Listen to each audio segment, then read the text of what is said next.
ready to go. If the beat hits, I'm ready to go. Welcome to Varsity 4, your home for high school sports. I'm Alessandra Pontbriand. He, of course, is Justin Barney. And all a season long, we're bringing you the biggest teams, top players, and can't miss moments in high school sports. So join us every Thursday night at 10:45 right here on News4JAX. Awesome time. I love that. I love watching that intro. It's so exciting, and it just pumps you up for, signing day right around the corner. Just got through the college football national championship game, and just high school season going full swing right now. Okay, well, the girls soccer playoffs began this week. We had many teams competing in the district semifinals today, hoping to advance to the championship next week. So, Justin, what does your Super 6 rankings look like at the start of the playoffs? Yeah, it looks very similar to last week's. Not a lot of teams played last week, only a couple games. Bartram and Creekside played to a tie, and not a lot of activity elsewhere. Starting at number 6, we have Beachside. 5, St. John's Country Day. They're trying to get back and win another state championship and repeat after last season. Bishop Kenny, a great season last year. They are out to a strong start this year. They're staying at number 4. Creekside at number 3. Of course, they played to that draw with Bartram Trail last Friday night. Bartram Trail at number 2, trying to defend its state championship. Looks like a pretty good bet to get back there again. And then, of course, number 1, Pontbriand. They have been wire to wire in the Super 6, number 1 all season long. Undefeated. Head coach Dave Silverberg, a living legend, and the Sharks poised to get back and repeat as state champions again. Well, like you just said, the Pontbriand Sharks are trying to accomplish a feat that would truly be remarkable, but go down as probably the greatest accomplishment in the team's storied history. The girls are trying to win their 3rd consecutive state championship. They'll do so as the best team in the entire country. Now, earlier this week, I spent time at practice to find out what is leading to their success. We're a group that's close together. They really play for each other. And they battle like crazy, and the schedule we have played, and I always put together the hardest schedule possible. I think it's ranked the hardest in the state, prepares us for anything that could possibly happen in the playoffs. You have the hardest schedule in the state, but you're also the best team in the country. Does that just give these girls extra motivation to keep being dominant around the whole country? A little of both. A little of that. It definitely gives them confidence. They know that there's no team out there that we can't compete with, and yet we have to face and make sure that they don't get overconfident, and that now it's a one and done thing. So you got to prepare it every game. We incorporate our upperclassmen leadership with our underclassmen. So I think it's just really our tight bond we have with each other that just pushes us to go and win for each other. It's crazy to be undefeated, and I think it's just we have all this talent this year and just motivation. So I think states is going to be really cool to see how we pan out, but I think we could go all the way. A lot of teams, their goal is always the state championship, but for you guys, that has been what you guys have been able to accomplish for the past couple of years. And is that now kind of like championship or bust each year? We don't talk about it, but in their minds, I'm sure it is, and it's difficult because again, there's only one winner in soccer, and anything can happen, and you don't want to not succeed and have the season of disappointment. So that's the difficult part. They've had a great year so far, and so that's what we got to kind of guard against, that hey, we're trying to win, but it's not life or death kind of thing. Is it harder to continue winning a state championship than winning your first one? Honestly, yeah, because there's the added pressure of, we got to win this one again and make it a three-peat. But I think it's the same process. You lock in, you get the job done, and you win the finals. How much fun is it coaching this team? Blast. They have such a good time, and I was telling somebody the other day, in the past I would get a little frustrated because our practices weren't great, but they have fun, and that's, whatever happens at the end, they can look back and say they had a fun time. Really cool to get a glimpse of the Pontbriand Sharks right now as they try to go for that three-peat. I've known Dave Silverberg for a couple decades, covered his daughters, Jamie and Jenna, when they were at Nice. And I think Dave Silverberg, regardless of the sport, is one of the best coaches in state history. We've got some excellent girls soccer coaches.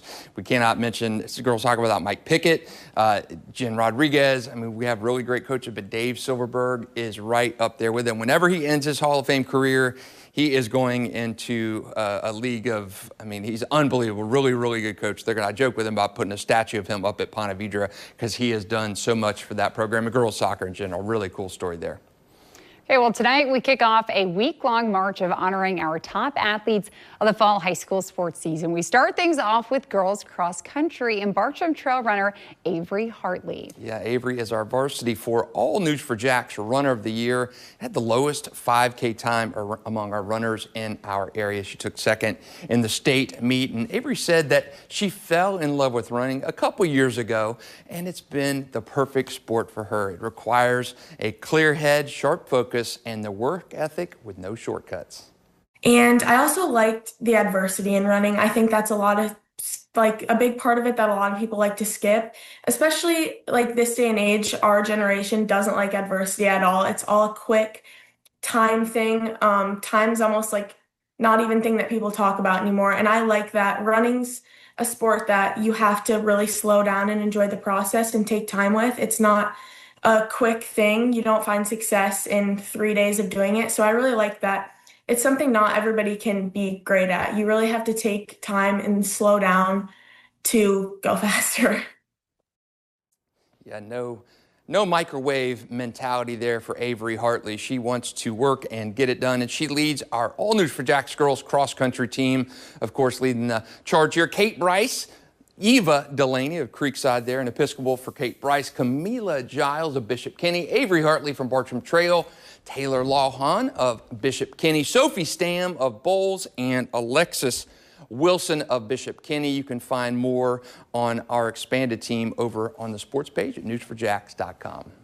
Congratulations to Avery and every runner that made our All-News4JAX team. But when we come back, the best sophomore football player in the country is adding another accolade to his already legendary high school career. That story more when Varsity 4 returns. We know that Mandarin star wide receiver Bryson Wright is the best player in the nation. He has the #1 overall ranking to prove it. But if anyone needed any more confirmation about how elite he is, today's announcement put any debate to rest. Yeah, you know, Bryson Wright, we're talking about him on the regular football field, but on the flag football field, the Mandarin sophomore was awarded the NFL Flag Player of the Year award during a pep rally earlier this morning at Mandarin. As the winner of that prestigious award, Wright will officially receive the award February 5th on stage in San Francisco at the NFL Honor Ceremony. What a cool story there. The Flag Football Player of the Year. Bryson said he's trying to stay humble and keep everything in perspective, and he wants to meet some guys out there too when he heads to San Francisco. It felt great just hearing from good NFL players, or even just I heard from OBJ, so just hearing from them, it was just a blessing to hear from them, because that's like my childhood player right there. Watching him grow up and me hearing from him at a very young age is just a blessing and just an honor, and I'm just very proud of myself. No, sir, I definitely didn't think it would lead to this. It's just a blessing to be here, though, and I'm going to just do my best to keep working and just keep going where I can go. Well, congratulations to Bryson Wright. What an awesome honor that is for him. That makes me feel old. I covered his dad when he played football at St. Augustine, and his brother Miles did really well at St. Augustine, too. He said those guys played such a huge role in his life. A really, really humble young kid. Quiet young kid, too. Good to see that. Well, continuing our Varsity 4 weekly rankings, Justin, which teams made it on the newest Super 6 rankings for, we'll start with boys basketball and then move over to girls. Yeah, we got some shakeups here in boys basketball, because I really think Providence could probably be #1. But we have Episcopal and Bishop Kenny 6 and 5, still Tocoy Creek at #4. And the reason I say Providence probably has a case at #1, well, they got a pretty good player back in their lineup. 4-star wing Nolan Nelson transferred back to Providence from Spire Academy in Ohio. I think he makes them a state championship contender just with his addition. Really good lineup there. But I've got him at 3 this week. Probably going to move them up next week. And then Jackson and Impact Christian tied in the top spot at #1. Those top 3 teams have all kind of traded channels, beating each other this season. So Jackson trying to win a Gateway Conference championship this week. Over to the girls now. And some changes here in this one. Orange Park and Providence both slide down 1. OP is at 6, Providence at 5, San Jose Prep is up to #4. Tocoy Creek, which lost to Bishop Kenny in a really good game last week, they're at #3. Bishop Kenny at 2, and of course, Bowles still hanging on to that #1 spot. Really tough schedule for Kelly Stevenson and the Bulldogs.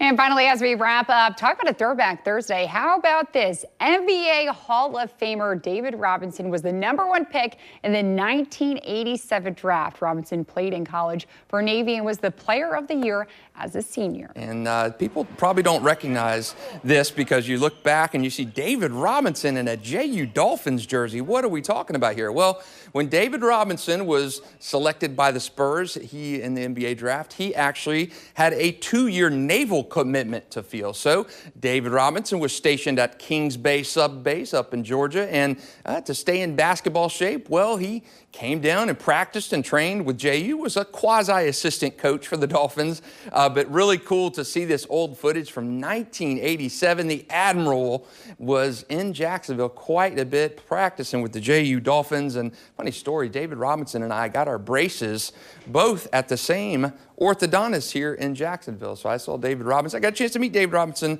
way back then when he was in Jacksonville and getting his braces at my orthodontist. So really cool to see this old footage. Man, David Robinson, the Admiral, he was something to watch.